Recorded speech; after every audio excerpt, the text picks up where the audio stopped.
I've always kind of considered myself a somewhat civilized man.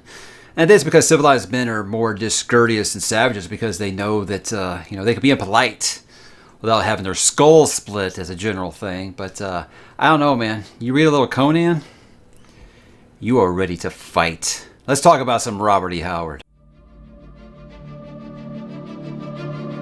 Barbarianism is the natural state of mankind. Civilization is unnatural. It is the whim of circumstance, and barbarianism must ultimately triumph. Hither came Conan the Cimmerian, black-haired and sullen-eyed, sword in hand, a thief, a reaver, a slayer with gigantic melancholies and gigantic mirth, to tread the jeweled thrones of the earth under his sandaled feet. Poets always hate those in power. To them, perfection is always just behind the last corner, or beyond the next. They escape the present in dreams of the past and future. I have known many gods. He who denies them is as blind as he who trusts them too deeply. I seek not beyond death. It may be the blackness averred by the Nemedian skeptics, or Crom's realm of ice and cloud, or the snowy plains of the vaulted halls of Nordheimer's Valhalla. I know not, nor do I care. Let me live deep while I live. Let me know the rich juices of red meat and stinging wine on my palate, the hot embrace of white arms, the mad exultation of battle when the blue blades flame in crimson, and I am content. Let the teachers and philosophers brood over questions of reality and illusion. I know this. If life is an illusion, then I am no less of an illusion, and thus the illusion is real to me. I live, I burn with life, I love, I slay, and I am content. The more I see of what you call civilization, the more highly I think of what you call savagery.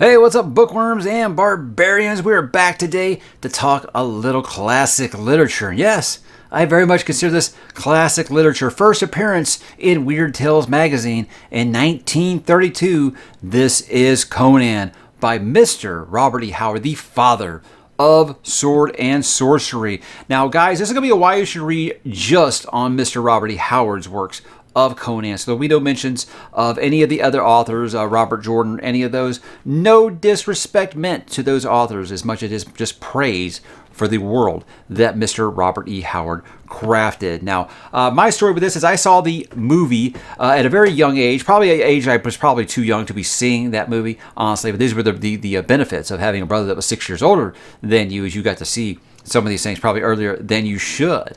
And I think at the time, my brother was basically my entrance into fantasy. You know, I had read The Hobbit and stuff like that. And I kind of worked my way into his fantasy bookshelf in his room. And I saw the Frank Frazetta art. And I about lost my mind. And I tried reading one of those paperbacks. And I won't lie, it was probably a little too much for me at that age. But then I discovered the Savage Sword of Conan, the comics that Marvel did for a long time. And I became a humongous fan, but it never really dawned on me to pick these books up again until I started this channel and I started taking recommendations. I was like, hey, what are some series you guys would like for me to read? And many viewers kept saying Conan because, they really are low commitment. You don't have to put that much effort into them because they're all mostly short stories and stuff like that.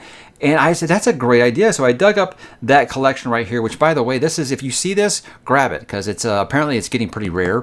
And it's getting kind of expensive. So if you see it for a decent price, leather-bound, go ahead and pick it up because it is becoming a little more scarce, I think. But like I said, I didn't read these guys until about 2 years ago is when I finally picked up that collection and started reading them.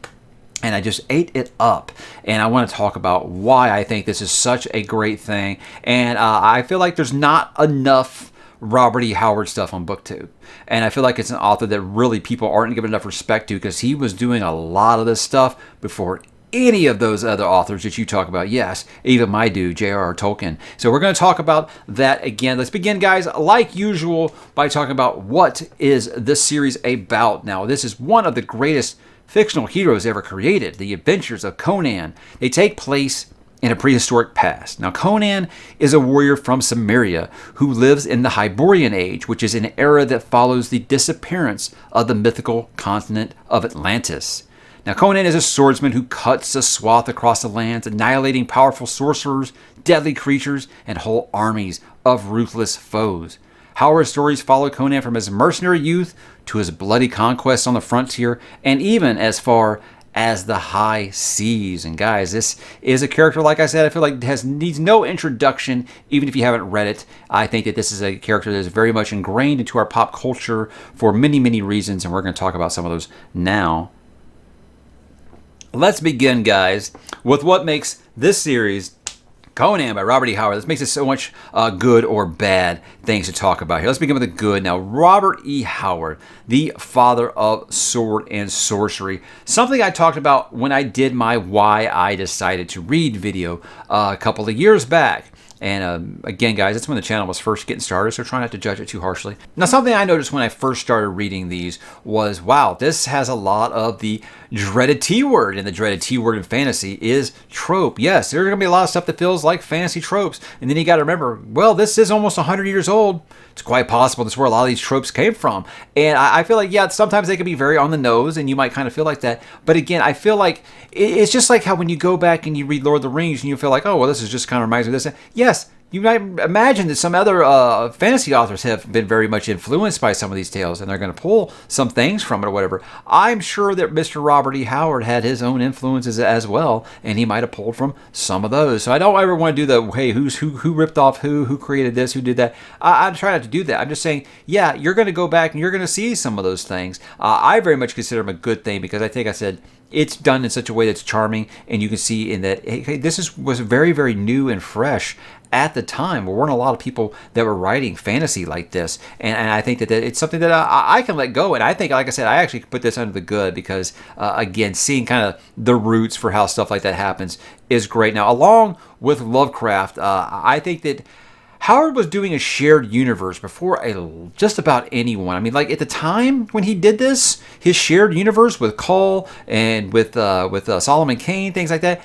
Guys, even Marvel and DC weren't really doing these kinds of things yet. That's how long ago this was. So this was almost unheard of. You know, it was.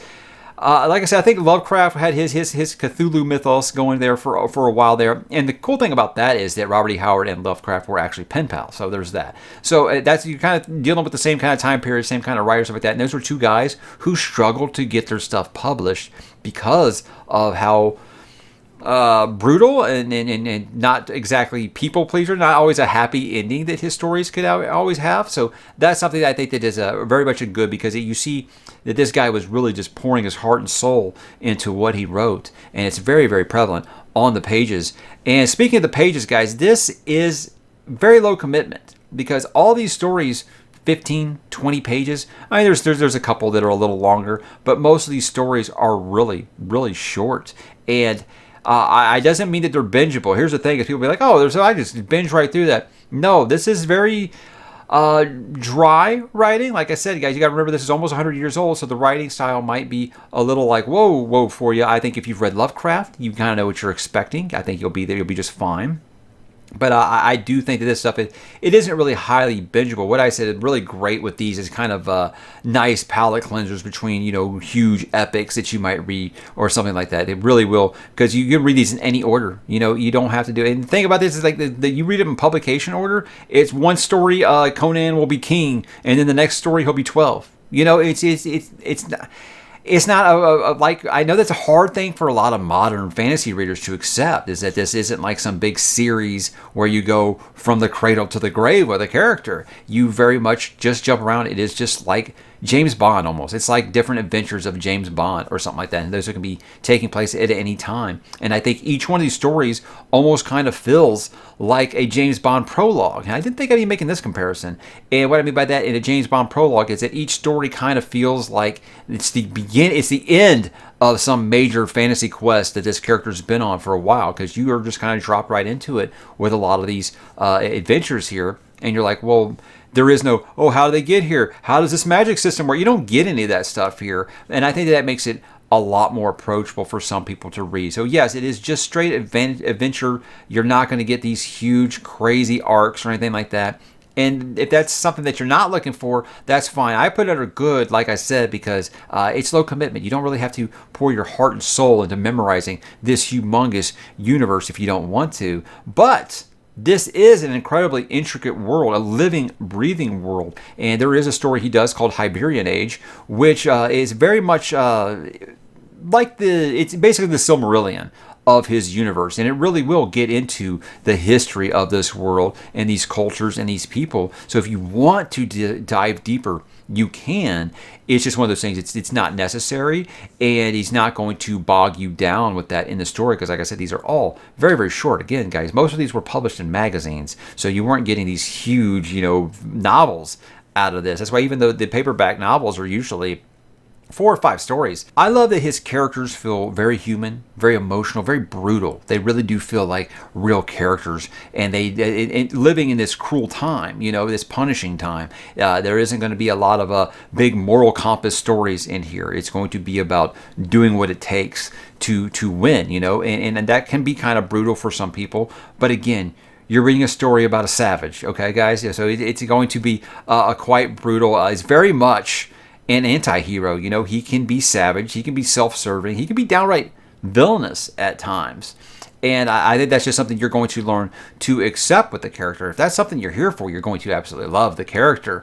If you're wanting this beta male, obviously this isn't the character, I think, for you, which I'll get to in a minute. But he's not a brute, though. That's the thing, I think, the misconception, and I think that's mostly from people who've only seen the movie. He's not really a brute. Yeah, he can be barbaric, and he can also demonstrate wit, strategy, and he is very, very intelligent in the realm of politics. He can very much do a lot with his words as well as with his sword. He can really crush skulls one way or the other. Crush you with knowledge or crush you with an axe. That's just his style. But I think that what I like about these stories a lot is that he always leaves you questioning sometimes, who's the bigger monster, Conan or the monster that he just slayed? So that's always a fun question to ask. Now, I got to talk about some bad things here. There are some bad things, and like I said, guys, this is going to be subjective to you, because I don't consider these bad. But I want to bring up some things I think some people might struggle with. Modern fantasy readers are going to struggle, probably. They might not take to it.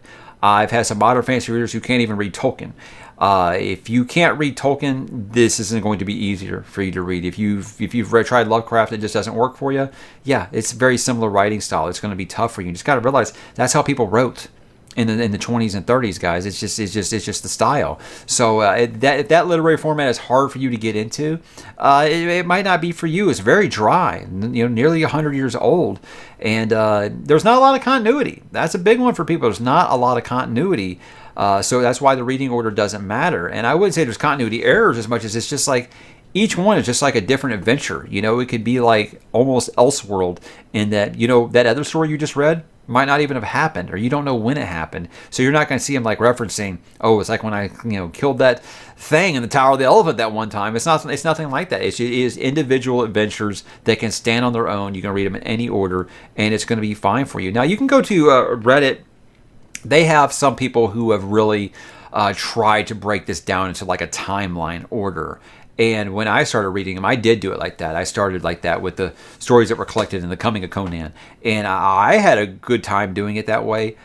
In hindsight, no, you don't have to do it that way, but it could work for you. I don't know. I'll try and find that thread and link it in the description if that's something you're interested in doing. Because like I said, I had a lot of fun doing that. But there's not a lot of subtext in these. Short stories aren't going to give you a lot of answers. Again, if you're wanting to build that world, yeah, read the Hyborian Age. If you just want to have a fun adventure with Conan cracking some skulls, vetting some women, killing some people, and then ending up, ruling this territory or something, I think you're going to have a great, great time with it. But if you're looking for like the meaning of life, no, these stories aren't going to be exactly what you're looking for. And this one's kind of sensitive. I talked about the not a beta male thing. This is very much an alpha male story.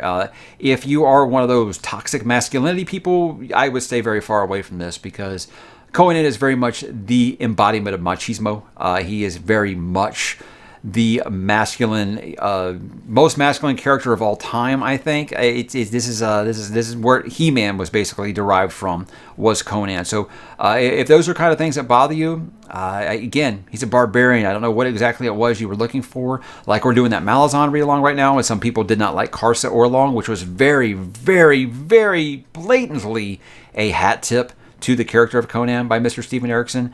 I think that, it might bother you a little bit. So if those are things that turn you off, it's probably not going to be for you. But if that's fine with you, you have no problem with a strong male character, I think this is going to be right up your alley. Let's get into why you should read it. I think it's important as fantasy fans to do our homework, and I think you do so by reading from the titans that, the people that we read now, they learned to love when they were younger and they were influenced by. I always say that that's something very, very important. It's like when you get older and you start listening to classic rock music and you start listening to like the Beatles and things like that, you feel like you need to do it to like know your history. I almost feel the same way with this. It almost feels like it's something that you need to do. Like I tell you, you need to read The Lord of the Rings. You need to read H.P. Lovecraft. I think you need to read Robert E. Howard. I'm ashamed it took me as long as it did. It's just because it was just something that just kind of faded out of my memory, and I'm glad that I did it, because I feel like my taste in fantasy has been more enriched because of it. I love seeing how we got to where we are, and I don't think you can really get there without Robert E. Howard. I think he's an author that does not get nearly as much respect when you talk about the titans of this genre. And I mean, yeah, you look at it, you start researching, like, okay, this guy's very respected. Like I said, father of sword and sorcery. He gets credit with a lot of stuff, but you never hear the casuals talk about him the way that you do with Tolkien or Lovecraft or things like that. You never really hear about him. And I don't know why we go from like Homer to Tolkien. Why are we skipping all this time period here? So again, I feel like he was doing a lot of these things before anyone else, and I think that that's a very big reason alone why you should read it. Very much the precursor to Tolkien, I believe. And by the way, I think it was Tolkien's publicist who, I don't quote me on this, but I do remember reading this when I read one of his autobiographies, where he said that he was talking about Robert E. Howard, who he said, I have read, and he has read and did enjoy, by the way. So I don't know how much of an influence he was on the man, but I do know that Tolkien didn't seem like the type of guy who did not do his homework.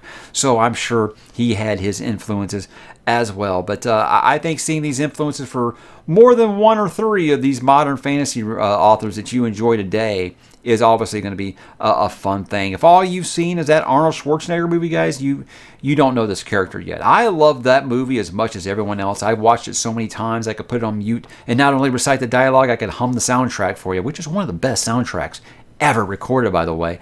But Conan's a pop culture icon. I think you owe it to yourself to find out where it all began and go back and read it and see why. Because, again, a very, very important literary character, and one of my favorite literary characters of all time. Now, some final thoughts here.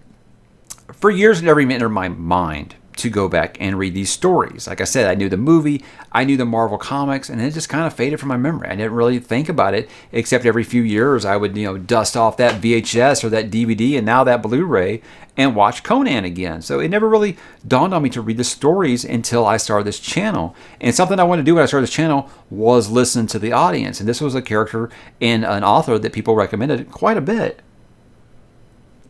So I was always at the time saying, hey, I feel like Robert E. Howard deserves more respect, and I had never actually read him. Well, now I have, and I can tell you guys why you should read. Because I don't do a lot of why I decided to read, and then also do a why you should read. But I felt like this was an author that really did deserve it. The charm and the heart that Howard poured in these stories at a time when it was extremely hard to get them published because of the content.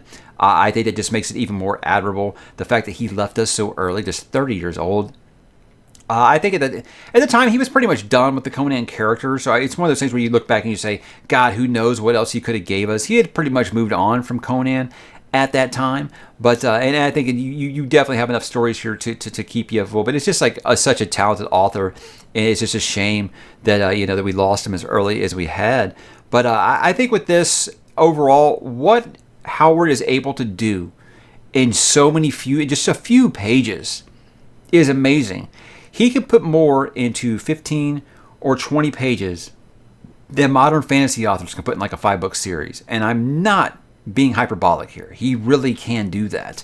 And it's just amazing because you think, oh, well, I hate short stories, guys. I do not like them because I feel like right when that's what I say about those Stephen King short story books. Sure, they're good. Right when they're starting to get good, they end. And that's what I hate about short stories. You have no time to get invested in the characters and things like that. He's able to do this in so many short pages, and it's just amazing. You have to read it yourself to see how he's able to do this. He said more in a few thousand words than most authors say in their entire series. And these stories, guys, they've got it all. They got gods, they got demons, they got monsters, they got wizards, they got war, they got magic, they got sex, they got politics, everything that you're looking for and you come to love in this genre. He was doing it before anyone else that you've probably read. And this is an incredibly written character from a mind that was well ahead of its time. And that, guys, is why I think that you should read Conan, the Cimmerian, the Barbarian, and all of the above. If you guys are really into this and you really get into it and you want to read some more, I would love to do more series. I would love to read more Solomon Kane, read some more Cull of Atlantis. I would love to do those things on this channel. But again, that always is just going to kind of depend on you guys. You guys want to hear me talk about this. I look around BookTube and I don't see a ton of Robert E. Howard content out there. So I don't know if this is an untapped resource or if this is just an author that not that many people are interested in. I'm not really sure. But I'm here to tell you guys, you should be interested because he's quite good and he deserves all of the legacy that he has. He deserves a bigger one, if I am being honest. So guys, have you read Conan? What do you think? Drop in the comments and let me know, and I will talk to you there about the Riddle of Steel.